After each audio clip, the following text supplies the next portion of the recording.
discussion. From the United Kingdom is Johnny Taro. Hi, how do you do? From Japan, Yukiko Yoshimura. How do you do? You said Hi. not hi. Yukiko had quite a time in her first host school. She was so shocked that all the American students spoke Japanese. They all said hi to her. And hi, of course, in Japanese means yes. From Lebanon is Ibrahim Huri. Hello. And from Indonesia, Sharmaini. Hello. Is that a first name or a last name? First name, but in my country, last name is not important. Oh, just one name, Sharmaini. Just one name. Well, now, how are we going to start this discussion? Do you think nationalism, Ibrahim from the Lebanon, do you think nationalism is a constructive force in the world today? Well, I would think nationalism is a good constructive force. It tends to be imperialism.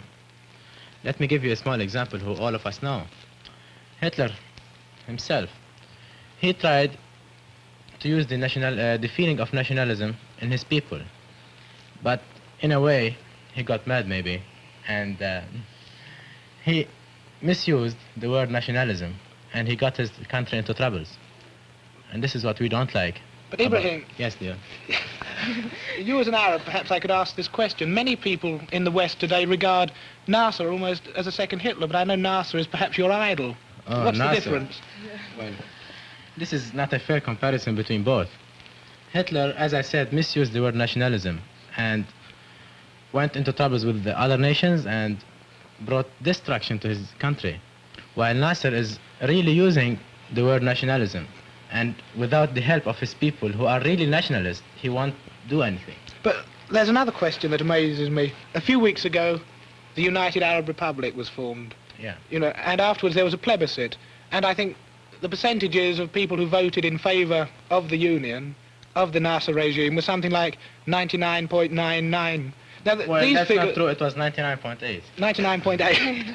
But now these figures look almost like the figures of plebiscites in Nazi Germany or the votes in the Soviet Union a few days ago, more than the votes in a democratic country. Surely there should be Well- more opposition than that. Well, you can see by yourself that there are parties in Egypt, and there were a fair election for this opinion, and this was just by coincidence that he got this amount of percentage. Do you really think that an absolutely fair plebiscite would produce those figures? I would think so, and I'm sure of it. I'm sure that Nasser is an honest man at least. Possibly. But there's another question here that comes up. Nationalism as an aggressive force. Yukiko, many Americans, I've been with Yukiko, by the way, for the past 2 weeks in our host school in Pennsylvania, and many Americans were interested in Japan's participation in the Second World War. Why you tried to expand? Why was this, Yukiko? Oh, well, that is a very important question. And in my country, as you know, we have important population problem. You should know we have half of a population, half of your country, and land is only like California state. So population problem is very important, and which we were looking for the land to stay with. And also in my country, we don't have so much natural resource, so we hoped to get natural resource and something. Maybe this is one reason why we fight and something. Can you trade only with another country, for example, without occupy another country in Asia? Let me clarify your question, Sharmaini. You're saying, couldn't the Japanese have traded Yes. freely with other countries in Asia? Did they need to occupy them and conquer them in order Yes, to find? it's Is right. that your question? It's my question. Well, I think it is very difficult for me because I was so young then, so I don't know well about this. Excuse me. I would like to know what Germany would say about nationalism itself. Especially Germany comes from Indonesia, a very good Yes, country give us now. a little bit of background. Indonesia is certainly in the news today. I think the resolution, Revolution? Revolution? Revolution in my country today is not to separate some part of Indonesia from another. It is just a political problem. You know, our government is centralism. So every region don't get enough authority to govern themselves. So they want to get more than authority than they have got. And they don't recognize the recent government, just like that. Charmaine, I'm sorry, had you finished? Yeah. Well, the question that appeals to me, coming from a country which is still perhaps in some ways a colonial power, is this. Should the Dutch have stayed on longer in your country, attempting to build it into more of a unity before they evacuated? I mean, we have the same question in Nigeria. For several years we've wanted to give Nigeria its independence. The people of Nigeria themselves are not ready for it. Their loyalties are still in many instances tribal, and they have been negotiating amongst themselves as to the form of government they want. We are only waiting until they themselves can decide what type of independence they wish for. Don't you think if the Dutch had stayed on, say, another 10 years in your country, they could have built more feeling of your being Indonesians and not Javans or Sumatrans? Oh no, I think we are really to independence. It's really, we sometimes get difficulties in our development, but I think it is a habit for a new nation. You see, for example, United States. How many years the United States was in civil war? Sharmani, don't you think that you got something from my country? Oh yes, I want to ask you something about... But just a minute, is the implication of your question, Yukiko, if I understand it, are you asking, would you have become a nation so quickly without the war and the Japanese invasion, if there'd been no Second World War? Is that the implication of your question, Yukiko? Yes. How about it, Sharmani? Japan shouldn't come to Indonesia, you mean that? Would you be an independent nation today, do you think, or was it the war that helped develop the spirit of nationalism? I think the Second World War helped us to independence, but not particularly Japan. Yeah, I would think war is a good help for you. Yes. Well, go ahead, you wanted to ask Yukiko something. During the Second World War, Yukiko, Japanese occupied our country for about 3.5 years, and they killed many Indonesians too. And now, after the Second World War, and the victorious is not in your hand, and now I see Japan began to strong again. And what is the opinion of the new generation in Japan now? Are they want to occupy another country in Indonesia? Oh, certainly not. In Asia? I can say certainly not. In my country, as I said, we don't have so much natural resource, and we have many population problems. So we have to, and we should like to connect the Asian countries so friendly, and we should like to have trade and something like that. But it is just same what they said when they first came to Indonesia. They said to Indonesian, oh, we are all acquaintance. But after that, they occupy Indonesia. Well, I don't know in future, but right now we don't think such things. Did the atomic bombs on Hiroshima and Nagasaki influence your nation's thinking very much? Yes, I think so. This is a very point, I think. In my country, after the atomic bomb or after the World War II, we lost nationalism completely, and we recognize how important the peace is, and how we have to move to against the weapon and war and some sort of things. And so right now in my country, everybody hope to be peace, and everybody move to against the war and weapon and some. Well, excuse me, going back to your point, John, you said that maybe if the Dutch stayed in Indonesia, they would help them. But let me tell you something, I don't think colonialism would help in any way. In the Middle East, we have the idea that the West looks to us not as human beings. They just look towards the Middle East as a petrol, as the Suez Canal, and as good place to get money from.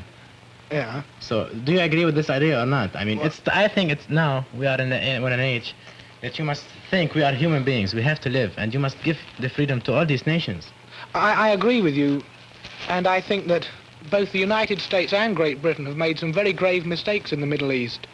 But there's one question that's involved here that I think is important. It's not easy for a nation to change from an empire into a commonwealth, as Britain is trying to do at the moment. It's a difficult problem. It's as difficult a problem as a new nation like Indonesia, adjusting to the fact that she is a new and independent nation. We in Great Britain are learning, A, that we are no longer the leading power in the West, that is the position of the United States today, and B, we are learning that we can no longer be an imperial power in the old sense. But it's a difficult thing to give up possessions which you've regarded as your own. And it does not come logically. But just look at the countries which, of our own free will, we have evacuated since the war. India, for example. Now, we could have stayed on and fought every inch of the way in India. Instead of that, we withdrew peaceably, and for that reason, we have close and friendly ties with India even today. Malaya, Ghana, there are many of these countries which we could continue with. But, as I said, it's not a logical process. I think myself that even the attack on Suez a year ago now was largely a psychological reaction inside my own country, the feeling that we are giving up so much we dare not give up any more. Well, no, I don't agree with you. I think the British Empire, I may call it or not, they should give independence to all these countries because they have to recognize this hard feeling, this national feeling in all these countries. And the Suez Canal, which occurred on the Suez Canal, I would think this was not done by the people themselves. This was a political mistake. That's what I think. Do you agree with it yourself as a British boy?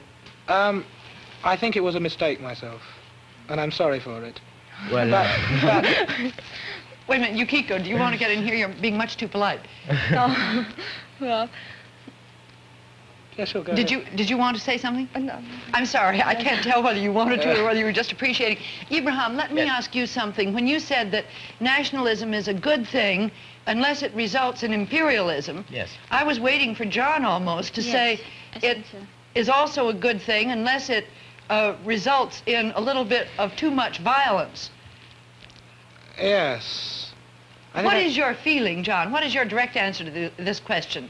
Is nationalism a good thing today, not yesterday, but today, or is it a danger?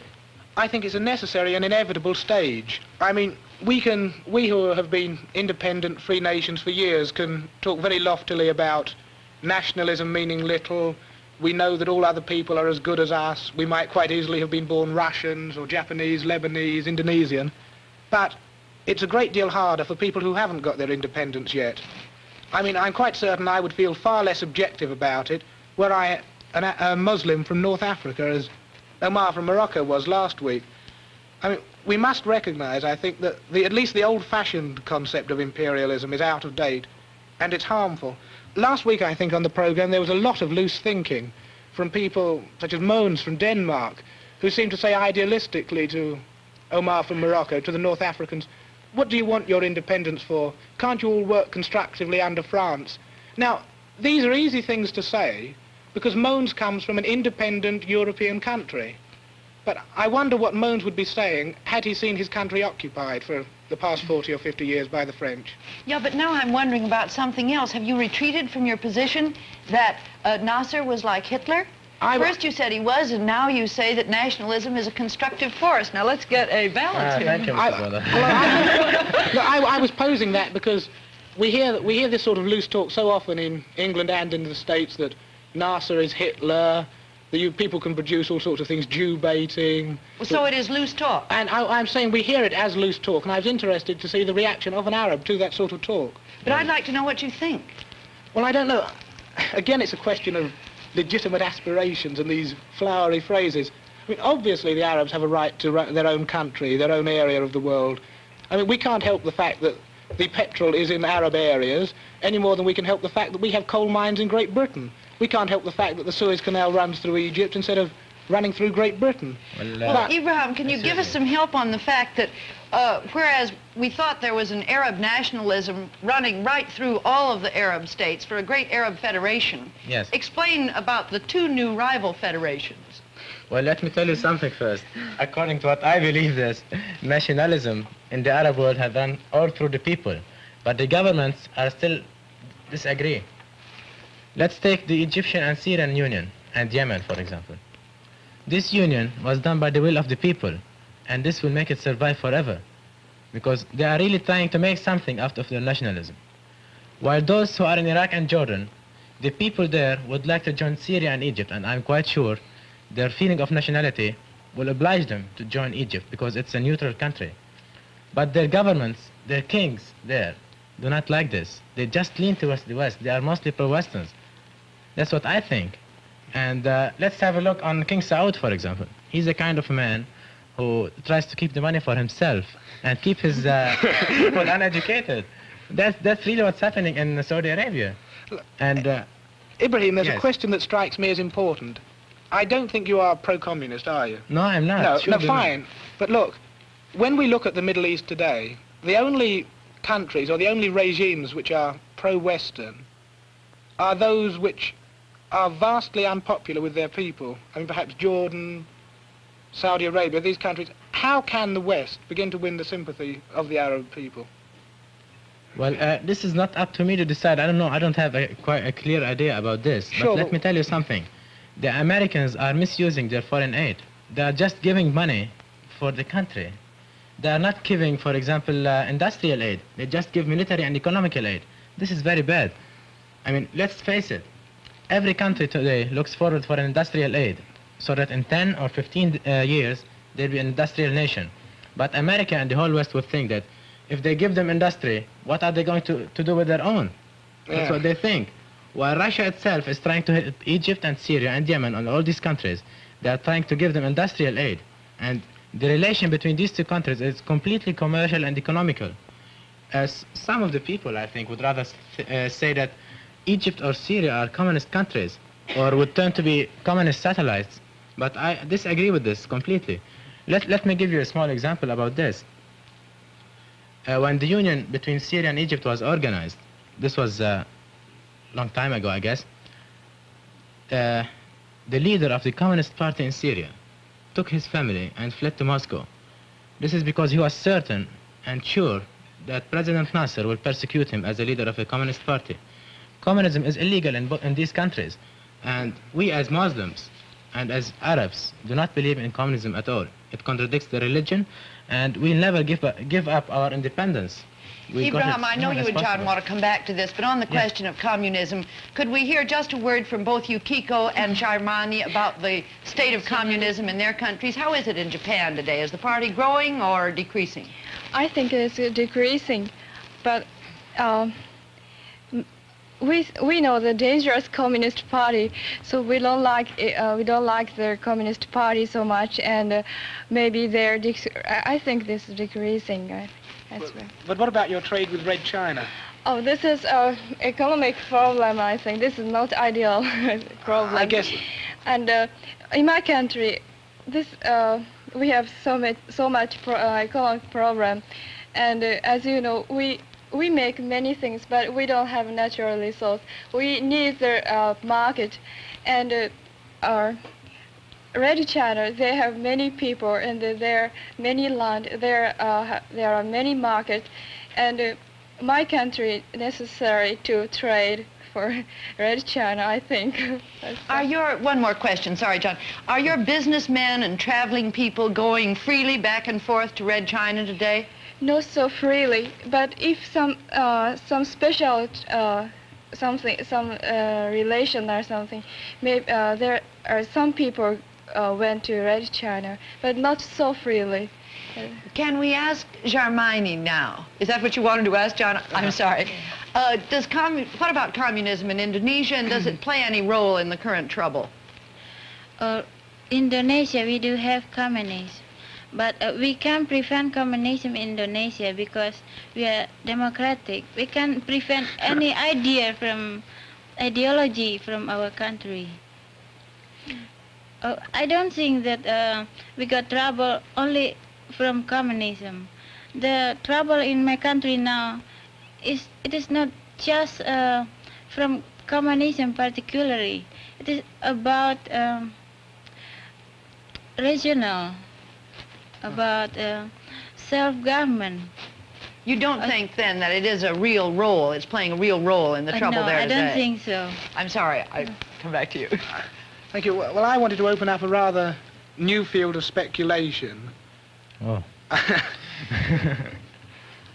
I've been wondering how much good these regional federations do. For example, a lot of people in Europe don't like the idea of the move towards the United States of Europe because, well, there are several main reasons.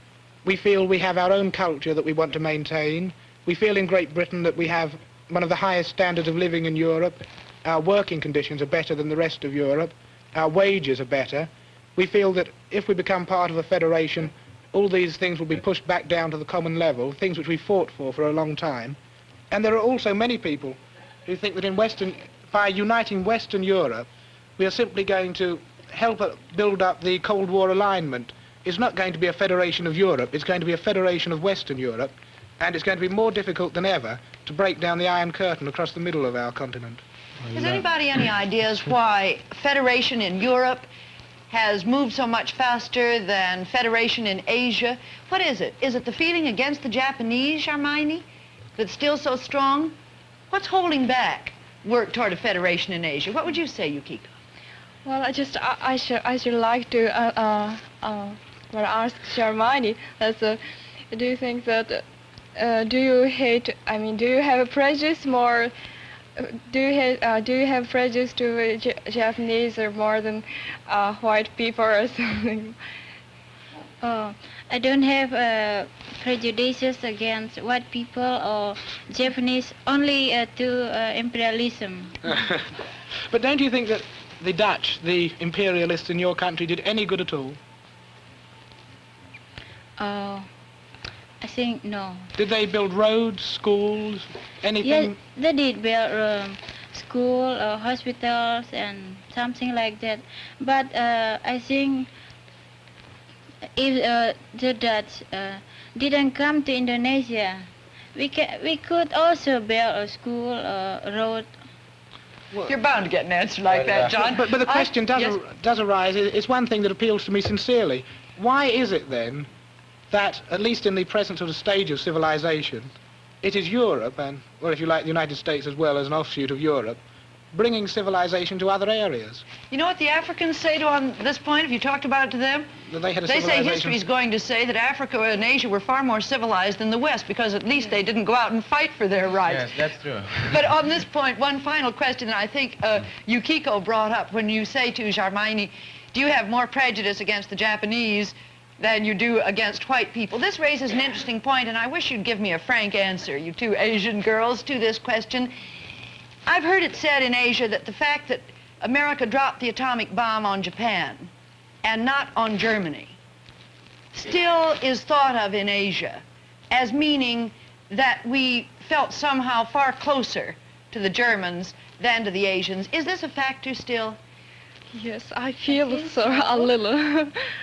Say a word more on that, will you, Yukiko? This is terribly important. Oh, yes. Well, right now I don't think so, but maybe 10 years ago, I think there is something, such prejudice or some feeling, because right now our country is so close by your country and so close by European country, but 10 years ago this is very different, I think. So. What were you going to say, Sharmaini, on this? A frank answer to this question of prejudice. Do you think Asian people in position is lower than Western people? No, I was saying, is there this feeling in Asia by the fact that we dropped the bomb on Japan and not on Germany? But I think Yukiko's almost answered that question for us. You say maybe there was some feeling 10 years ago, yes, but not quite so much today. No, I don't think. I really wonder, though, would the West ever have dropped an atomic bomb on Germany or another European power? It's just a thought I throw out. Excuse me, Yes, Ibrahim. John, I don't think it would do it. I don't think America would drop an atomic bomb on Germany. I don't know why, but this is just an inside feeling. Yes, that's how I feel. And let's go back for this union between our federation between Sure. the European countries. I would think I, as an Arab, will not trust you, will not trust this federation, and I have my reasons. Yeah. If we go back to history, for example, let's see, in the First World War, England... In 2 minutes, Ibrahim. Yeah, in the First World War, England asked the Arabs to fight beside her against the Turks, so that in return they'll give them their independence and they'll make the Arabs unite. But after they won the war, they just did not fulfill what they said. Sorry, I hate to end on this Oh, note. this isn't fair. The half hour is up. Shall we use this as a first question next week on our final program? Okay. I'm sorry, Yeah, that's all sure. the time we have. If you do have comments or reactions, send them to the station you're listening, and if you have questions, we'll try to use them on the program next week. Next week, the final program in which all 34 of the delegates from 34 countries will be here in the studio together for a final get-together and goodbye before we all take off for a week in Berlin as guests of the ministry in West Berlin, and then from Berlin, everyone, sadly, will go to their homes. Until this time,